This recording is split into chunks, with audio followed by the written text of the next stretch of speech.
자, 우리가 물질의 고유한 특성으로서 겉보기 성질 외에도 밀도에 대한 내용을 소개해봤습니다. 꽤 다양한 문제들이 여러분이 다 풀어보셨을 텐데요. 질문사항들은 단톡방에다가 사진 찍어서 좀 올려주시고요. 일단 또 한 챕터 조금만 더 나갈게요. 페이지 146페이지에 물질 특성 두 번째 얘기를 해보도록 하겠습니다.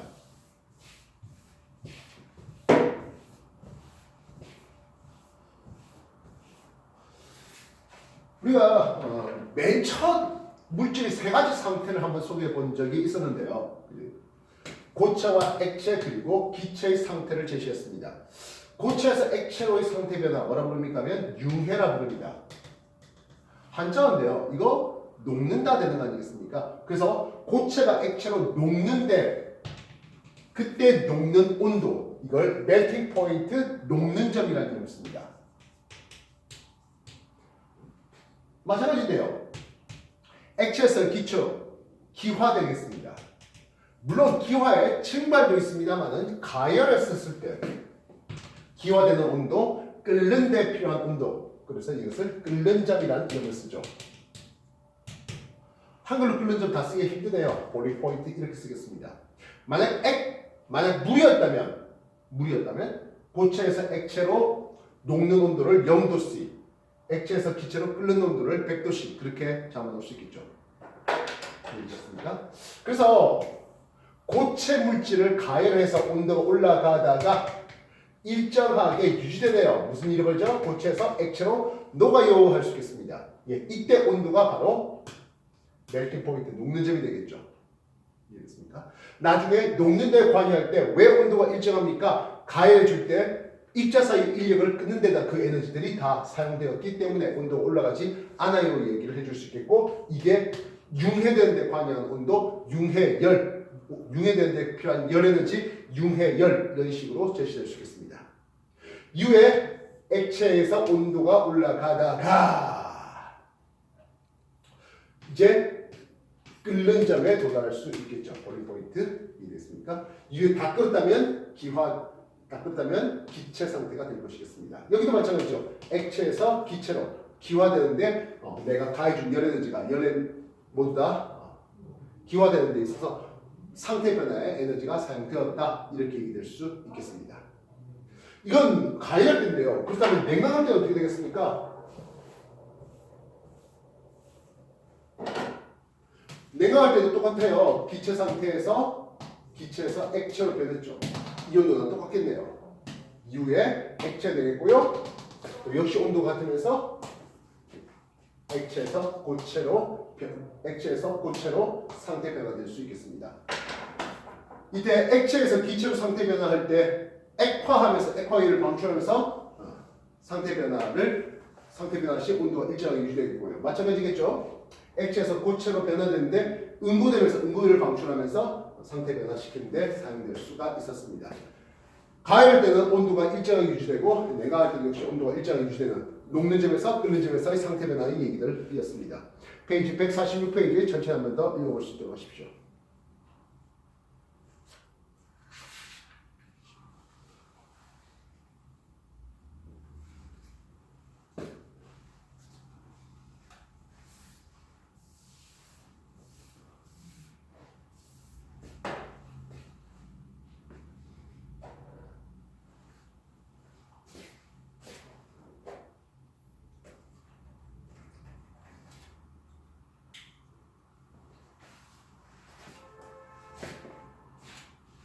다 읽어보셨습니까? 그래서 이렇게 상태 변화하는데요. 보리 포인트 끓는 점을 제시해 볼까 하겠습니다. 물을 끓는 점은 얼마입니까 하면 100도씨예요. 에탄올 끓는 점은요? 약 78도씨가 됩니다. 물질마다 이렇게 끓는 점이 달랐던 이유는 결국에 그 물질 이유는 입자 간의 분자 간 인력이 서로 달랐기 때문이겠죠. 끓는 점이 조금 더 높다는 것은 분자 간의 입자 간의 인력이 좀 더 강했다라고 얘기할 수가 있겠습니다. 이해됐습니까? 그래서 기준 끓는 점, 대기압이 1기압일 때 물질이 끓는 점을 우리는 기준 끓는 점이라는 이름을 쓰는데요. 보통 1기압을 상정하고 이제 보통 얘기되고 있습니다. 그렇다면 1기압이 아니면 어떻게 되겠습니까? 네요. 페이지 조금 더 넘길까요? 148쪽이 되겠습니다. 148쪽입니다. 물은 100도씨에서 끓여야 하는 것은 1기압을 기준으로 했을 때의 얘기입니다. 1기압보다 압력이 높아지면 물이 끓는 점이 좀 더 올라갑니다. 그래서 압력밥솥은 보통 한 2기압 정도의 압력이 걸리는데요. 거기서 100도가 아니라 110도, 120도 정도 돼서 그때 물이 끓습니다. 그러면 화학반응이 일어나는 온도가 좀 더 높다 보니까 밥이 좀 더 빨리 돼요라고 얘기할 수가 있습니다. 반면 높은 산에 올라오면 압력이 낮아진단 말입니다. 그렇게 되니까 바글바글 끓고 있지만 실제로 거기는 100도씨가 아닌 거죠. 한 80도씨, 70도씨밖에 안 돼요. 그러니까 쌀이 있는 반응이 좀 잘 안 돼. 쌀이 덜 익어, 설 익어라고 얘기할 수 있습니다. 이해됐습니까? 그래서 외부 압력에 따라서 끓는 점이 달라질 수도 있겠다는 거. 이해됐어? 여기 끓는다는 의미가 무엇입니까 하면 끓는다는 의미가 표면뿐만 아니라 액체 내부에서도 기화가 일어나는 건데요. 우리가 동적 평 상태라는 용어를 한번 쓸 수 있겠습니다. 비커에 물을 담아놨어요. 계속 증발돼서 나중에 다 날아가 버릴 겁니다. 근데 만약 이걸 뚜껑을 이렇게 닫아 놓으면 하겠어요. 처음에 수위가 살짝 내려가는 것처럼 보이나 더 이상 수위가 내려가지 않는 것처럼 보이는 그런 상태가 옵니다. 증발이 더 안 일어나나 하는데 그렇지 않습니다.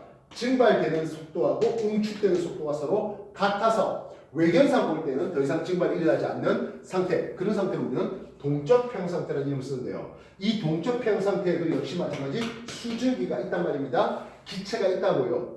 기체라면 기체가 분자들이 부딪히면서 충돌하는 과정에서 압력을 나타낼 수 있겠습니다. 그 압력을 우리는 기체의 그 액체의 증기 압력이라는 이름을 씁니다.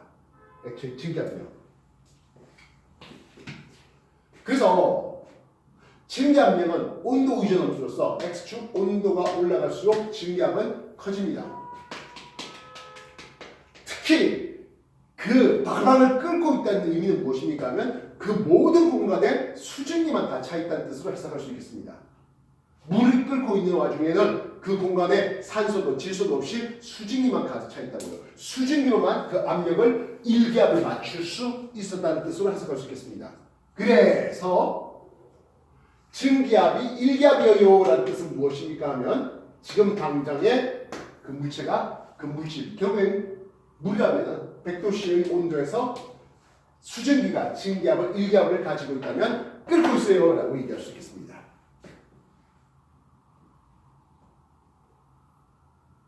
그러고 보니 1기압보다 좀 더 높다는 것은 끓는 점이 좀 더 높게 나타날 수 있는 것을 볼 수 있죠.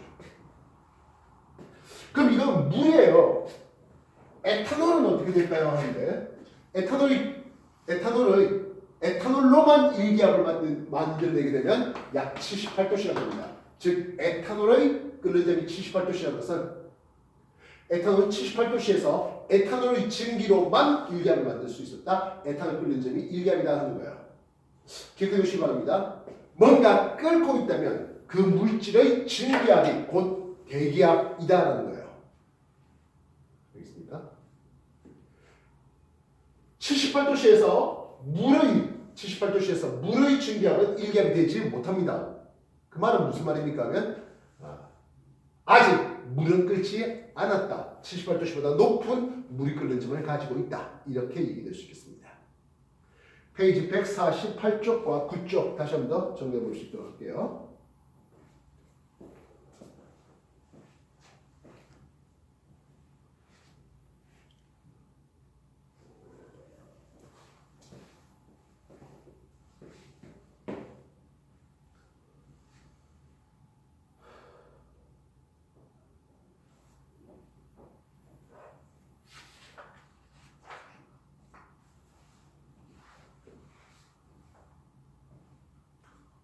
압력이 1기압을 가정하고 보충결 146조 보충결 압력 1기압이라고 가정하고 끓는 점이 높게 나타난다, 낮게 나타난다. 두 가지 물질이 끓는 점이 서로 다르다. 그 말은 서로 다른 물질이다 하겠습니다.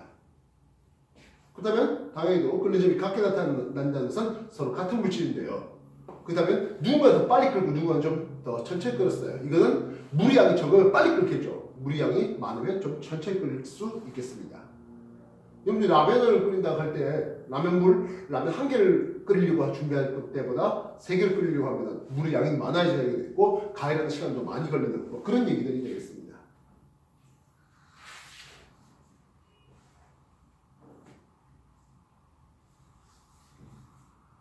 동일 온도에서 증기압이 높게 나타나는 것은 휘발이 잘 된다는 뜻으로 해석하시면 되겠습니다. 분자간의 인력이 약하다고 해석하시면 되겠습니다.